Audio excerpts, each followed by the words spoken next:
जी दोस्तों नमस्कार, स्वागत है आप सभी का आज की बड़ी खबरों में। दोस्तों आज पूरे देश भर से कई सारी बड़ी और अहम खबरें निकल कर आ रही है। दोस्तों एक एक करके इन खबरों की जानकारी हम आपको बताने वाले हैं।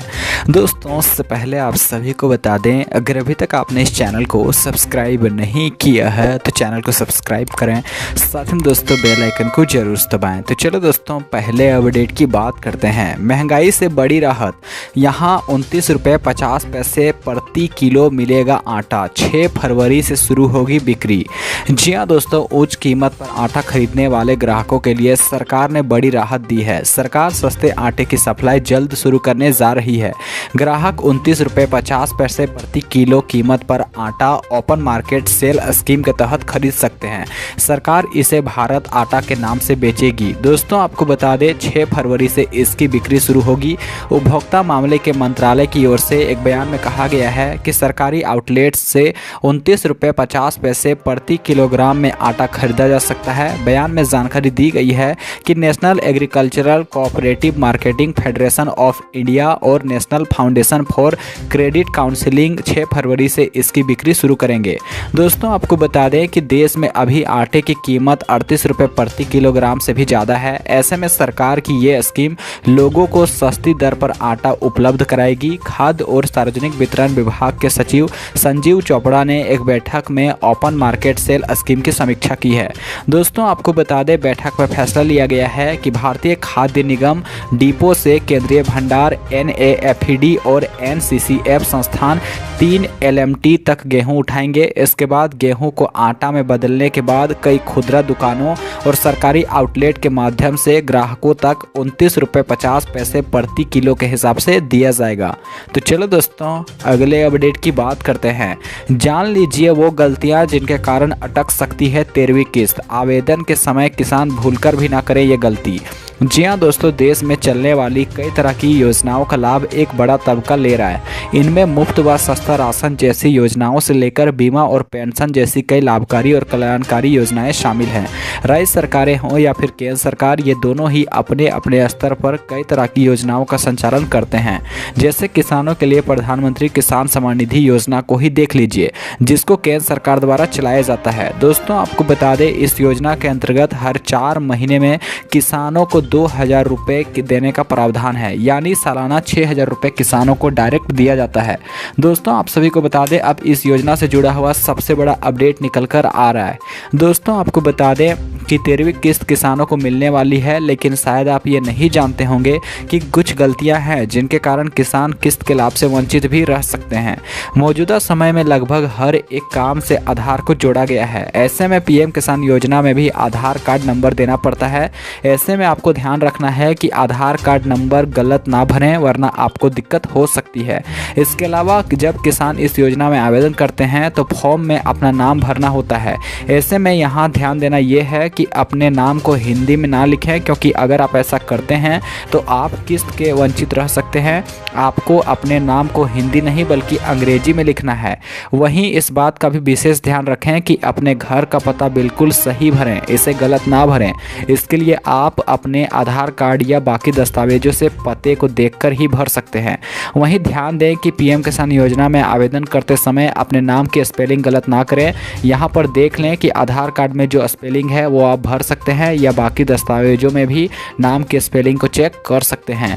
दोस्तों अब बात करते हैं 13वीं किस्त कब तक आपके खाते में आ सकती है। तो दोस्तों आपको बता दें इसी महीने यानी फरवरी के महीने में ही सरकार आप सभी के खाते में 13वीं किस्त के पैसे को जमा कर सकती है। तो चलो दोस्तों अगले अपडेट की बात करते हैं। श्रमिकों को सरकार दे रही है सालाना 36,000 रुपये। स्कीम में आवेदन करने से पहले जान लें ये बातें। जी हाँ दोस्तों, देश में एक बड़ी आबादी मजदूरों और असंगठित क्षेत्र से जुड़े लोगों की है। इन लोगों के पास कमाई का कोई संगठित जरिया नहीं होता।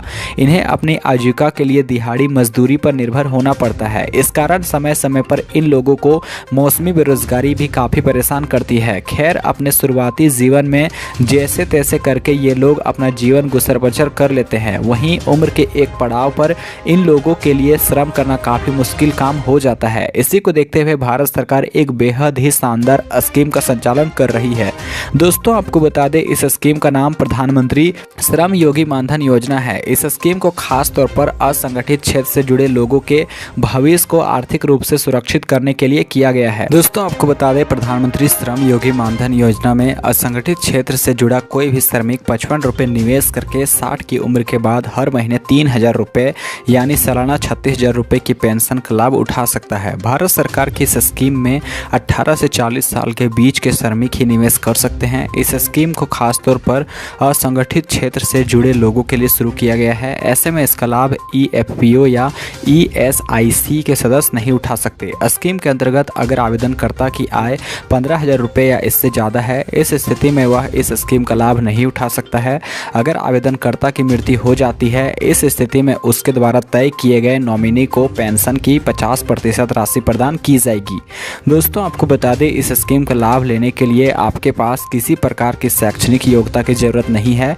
कोई भी असंगठित क्षेत्र से जुड़ा श्रमिक जो बताई गई शर्तों को पूरा करता है, वह इस स्कीम का लाभ उठा सकता है। तो दोस्तों आपको ये जानकारी कैसा लगा, नीचे कमेंट के माध्यम से ज़रूर बताइएगा। तो चलो दोस्तों अगले अपडेट की बात करते हैं। दुनिया के अमीरों की टॉप 20 लिस्ट से बाहर हुए अदानी, रिपोर्ट के बाद 60% तक फिसले शेयर।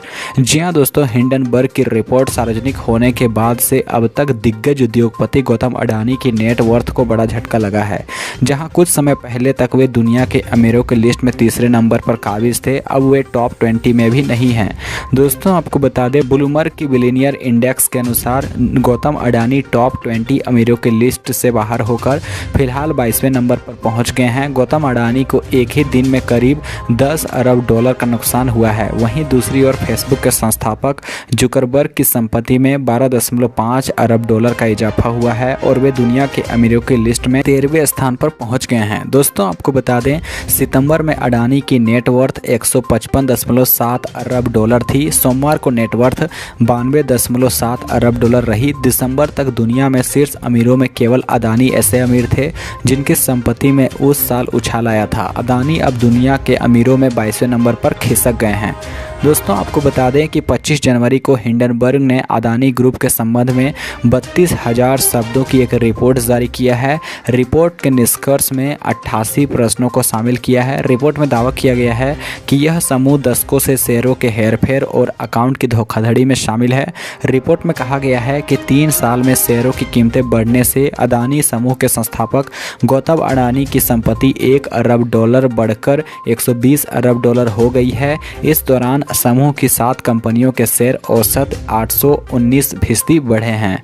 तो दोस्तों आज के मुख्य समाचार यहीं खत्म होता है। अगर आपको आज का ये वीडियो पसंद आया हो तो वीडियो को लाइक करिएगा। साथ ही दोस्तों आप कमेंट के माध्यम से बताइएगा कि कहां से आप हमारे इस वीडियो को देख रहे हैं, ताकि दोस्तों सरकार से जुड़ी हुई जो भी अपडेट आए उसकी जानकारी हम सीधे आप तक पहुँचा पाएँ।